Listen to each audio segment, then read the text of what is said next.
Morning. आज हम इट्रस्कन कला के बारे में चर्चा करेंगे। यूनानी कला का बाहरी संस्कृतियों पर प्रभाव पड़ा था। केंद्रीय इटली की इट्रस्कन संस्कृति इसके द्वारा सर्वाधिक प्रभावित हुई थी।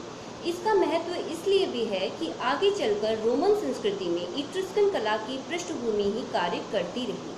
छठी शती ईसा पूर्व में रोम भी एक इट्रस्कन नगर था। यदि इटूरिया के नगरों पर यूनान का प्रभाव न पड़ा होता तो रोमन साम्राज्य भी यूनानी कला को स्वीकार नहीं कर पाता। संभवतः उसका रूप कुछ और ही होता। 7वीं शती ईसा पूर्व से ही यूनानी कलाकृतियों का भूमध्य सागरीय प्रदेशों को निर्यात होने लगा था। छठी शती ईसा पूर्व में यह व्यापार बहुत उन्नत हुआ और केंद्रीय यूरोपवासी यूनानी पात्रों एवं धातु के उपकरणों की कला का महत्व समझने लगे। ग्रीक कलाकृतियों की ही भांति अन्य देशों में यूनानी कलाकारों का भी बहुत सम्मान होने लगा। इन कलाकारों के द्वारा अन्य देशों में बने भित्ति चित्रों के अंश भी उपलब्ध हुए हैं। इट्रूरिया, फ्राइजिया, पर्सिपोलिस, सीरिया तथा एशिया माइनर आदि के भित्ति चित्र तथा अन्य कलात्मक उपकरण इसके प्रमाण हैं, जिनमें पूर्ण अथवा आंशिक रूप से यूनानी परंपराओं का पालन हुआ है।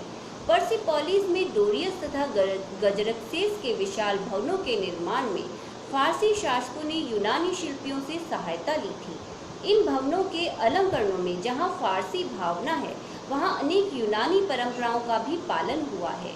एशिया माइनर के फारसी क्षत्रपों के संरक्षण में संपूर्ण 5वीं तथा 4वीं शती में यूनानी कलाकार कार्य कर रहे थे।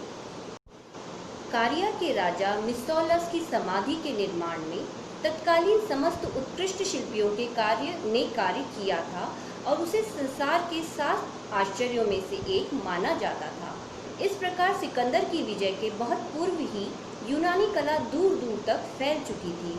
कहीं कहीं इस कला का प्रभाव स्थायी रूप से स्थानीय शैलियों पर पड़ा। यह प्रभाव एक और यूनानी कला की भद्दी अनुकृतियों के रूप में दिखाई देता है, तो दूसरी ओर इन परंपराओं को आत्मसात करके आगे विकास में भी सहायक हुआ है। इसका ठीक स्वरूप अभी तक निश्चित नहीं हो सका है कि किस देश की कला में यूनान का कितना प्रभाव है, क्योंकि अभी तक कलाकृतियों की सर्वमान्य तिथियां निश्चित नहीं की जा सकी हैं। बुद्ध की खड़ी तथा बैठी भारतीय प्रतिमाओं एवं यूनान की छठी शती ईसा पूर्व की मानवाकृतियों में पर्याप्त साम्य है।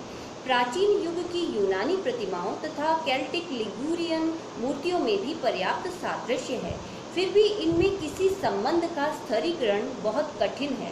स्पेन की आइबेरियन कांस्य प्रतिमाओं में किंचित यूनानी झलक मिल जाती है। सर्वाधिक स्पष्ट और प्रबल यूनानी प्रभाव इटूरिया की कला में दिखाई देता है। यहाँ की कला में जहाँ यूनान का रण है, वहाँ आश्चर्यजनक मौलिकता भी है। कहीं कहीं उसमें यूनान की दुर्बल अनुकृति भी है। इट्रस्कन लोग यूनान से धड़ाधड़ कलाकृतियाँ आयातित करते थे। 7वीं शती ईसा पूर्व से ही ये लोग इस कला से बहुत प्रेरित होने लगे। इट्रस्कनों को कुछ लोग इटली का मूल निवासी मानते हैं और कुछ अन्य विद्वान एशिया माइनर से त्राय के युद्ध के पश्चात इटली में आए आव्रजक मानते हैं। उनकी कला में जो पूर्वी तत्व है, केवल उन्हीं के आधार पर उन्हें पूर्व का निवासी नहीं माना जा सकता। फिर भी एक निश्चित परंपरा पात्रों की कला में निरंतर जीवित दिखाई देती है तथा मिट्टी के पात्रों से लेकर समाधि ग्रहों तक विचारों की एक सूत्रता मिलती है। इट्रस्कन संस्कृति का स्वतंत्र विकास इटली में 8वीं शती ईसा पूर्व से स्पष्ट दिखाई देने लगता है। इस संस्कृति का बड़ी शीघ्रता से विकास हुआ और 500 ईसा पूर्व के आसपास यह उन्नति के चरम शिखर पर पहुंच गई। 474 ईसा पूर्व में क्यूमे के युद्ध में पराजय के पश्चात इस शक्ति का ह्रास होने लगा। 3य शती ईसा पूर्व में रोम की बढ़ती हुई शक्ति के आगे इट्रस्कन शासन ने अंतिम रूप से घुटने टेक दिए। कलाकृतियों को प्राप्त करने के लिए रोम वासियों ने इट्रस्कन नगरों को खूब लूटा। 8वीं शती ईसा पूर्व के इट्रस्कन शैली के पात्र 2 शंकुओं के आधार वाले हैं। इन पर त्रिभुज एवं प्रहेलिका के ज्यामितीय अलंकरण खुदे हैं। इस शैली का संबंध यूनान की तत्कालीन ज्यामितीय शैली से है, किंतु इसमें सफाई और व्यवस्था का अभाव है। इस युग की इट्रस्कन कला में मानवाकृति का अंकन बिल्कुल नहीं मिलता। 750 ईसा पूर्व में दक्षिणी इटली के क्यूमे नामक स्थान पर यूनानी उपनिवेश स्थापित हुआ था। यहीं से यूनानी कलाकृतियाँ इट्रुस्कन शासन में पहुँची। 700 ईसा पूर्व में इनके अनुकरण पर इट्रुस्कन क्षेत्रों में कलाकृतियाँ बनने लगी। इनमें ज्यामितीय अभिप्रायों के अतिरिक्त नर्तकियों आदि की आकृतियाँ भी अंकित हुई। यूनान की ही भांति ये आकृतियाँ छोटी तथा ज्यामितीय रूपों के समान सरल है। पशु आकृतियाँ इन पात्रों को उठाती हुई बनाई गई है। 7वीं शती ईसा पूर्व में इट्रुस्कन शासकों की कलात्मक समाधियों का निर्माण आरंभ हुआ। इन समाधियों में सुंदर चित्रित पात्र, कांस्य उपकरण, मणि रत्न आदि के आभूषण तथा स्वर्ण, रजत, हाथी दांत एवं अंबर, दारू, हल्दी आदि की अनेक वस्तुएं मिली हैं। इस समय यूनान, मिस्र, उत्तरी सीरिया, फिनीशिया और यूनानी कला की अनुकृतियां बनाने वाले स्थानों से इट्रुस्कन नगरों का व्यापार बहुत उन्नति पर था। इस युग की समस्त कलाकृतियों में पूर्वी प्रेरणा दिखाई देती है। 7वीं शती ईसा पूर्व से ही इट्रुस्कन मूर्तिकला में सरलता एवं स्थायित्व की प्रवृत्ति उत्पन्न हुई। प्राचीन कोणात्मकता के स्थान पर वर्तुलता का आभास देने का प्रयत्न यहाँ भी यूनान की ही भांति मिलता है। फिर भी शारीरिक अनुपात, अंगों की घड़नशीलता एवं वस्त्रों की सिकुड़नों का आभास उतना उत्कृष्ट नहीं है जितना यूनानी कला में है। 5वीं शती ईसा पूर्व के इट्रुस्कन मूर्तिकारों ने इन कमियों को दूर करने का प्रयत्न किया। उनकी कृतियों में आकृति, सौष्ठव तथा अभिव्यक्ति की गरिमा परिलक्षित होती है। वस्त्रों की सिकुड़नों की भी बड़ी समृद्ध योजना की गई है। औरजों से प्राप्त किमिरा की कांस्य मूर्ति पशु आकृति का श्रेष्ठ उदाहरण है। धीरे धीरे इट्रुस्कन मूर्तिकला में यथार्थता और व्यक्ति वैशिष्ट्य के अंकन की रुचि उत्पन्न हुई। जहाँ प्राचीन यूनानी चित्रकला के उदाहरण पूर्णतः लुप्त हो गए हैं, वहाँ 6ठी शती ईसा पूर्व तक प्राचीन इट्रुस्कन भित्ति चित्र सुरक्षित रह सके हैं। ये चित्र तार्क्विनिया के समाधि गृह में हैं। चूने की भित्ति पर फ्रेस्को पद्धति में अंकित इन विशाल आकार के चित्रों में भोजन, क्रीड़ा, आखेट आदि दैनिक जीवन के विषयों का चित्रण है। इस समाधि गृह में प्रथम शती ईसा पूर्व तक चित्र अंकित होते रहे हैं। परवर्ती युग के समाधियों में भयानक दैत्याकृतियों आदि का अंकन होने लगा। इनसे मृत्यु के प्रति इन लोगों के परिवर्तित दृष्टिकोण का संकेत मिलता है।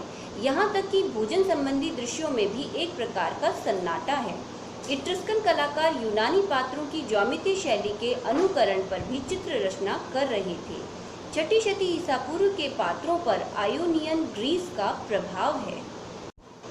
यूनान के विपरीत यहाँ के दृश्यों में पेड़ पौधों का अंकन, युद्ध का सशक्त अंकन तथा पृथक पृथक आकृतियों में पृथक पृथक तालमान का आश्रय लिया गया है। तार्क्विनिया के समाधि चित्रों में आकृतियों की सीमा रेखाएं बनाकर लाल, नीले, हरे तथा पीले रंगों के पतले वॉश का प्रयोग किया गया है। पुरुषों को भूरे बादामी तथा स्त्रियों को किंचित पीलापन लिए हुए उजले वर्ण के द्वारा प्रस्तुत किया गया है।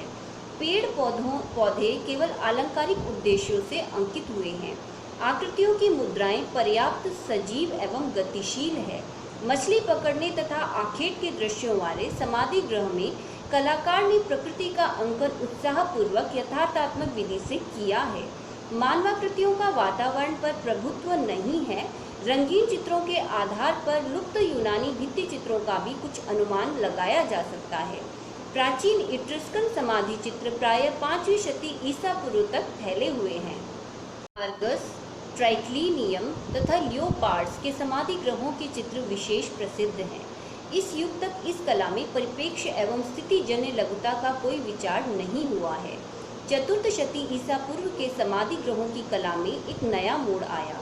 इस युग की कला में छाया प्रकाश तथा स्थितिजन्य लघुता के प्रभाव चित्रित किए गए। रथारोहण आदि विषयों में भी यूनानी भावना का परिचय मिलता है। यूनानी कलाकारों ने दैत्यों का अंकन छोड़ दिया था, किंतु इट्रुस्कन कलाकार नहीं छोड़ सके। व्यक्ति चित्रों में विवरणों की बारीकी और मुखाकृति सादृश्य अंकित करने की चेष्टा की गई है। यूनानी पौराणिक विषयों के अतिरिक्त स्थानीय इतिहास का भी चित्रण किया गया। रोमन युग की स्मरणीय घटनाओं को अंकित करने की परंपरा यहीं से आरंभ होती है। 4th शती ईसा पूर्व में केंद्रीय इटली में पात्र चित्रण की स्वतंत्र शैली का विकास हुआ। आकृतियों को लाल रंग से चित्रित किया गया। दूर की आकृतियां छोटी बनाई गई और अधिकाधिक विवरण चित्रित करने का प्रयत्न किया गया। स्थितिजन्य लघुता का भी इनमें अच्छा निर्वाह हुआ है। इटली में निर्मित इस समय के पात्र चित्रण में स्तनपान कराते हुए एफ्रोदिती नामक चित्र इट्रस्कन शैली का एक उत्कृष्ट उदाहरण है। हमारा ये टॉपिक यहीं पर कंप्लीट होता है।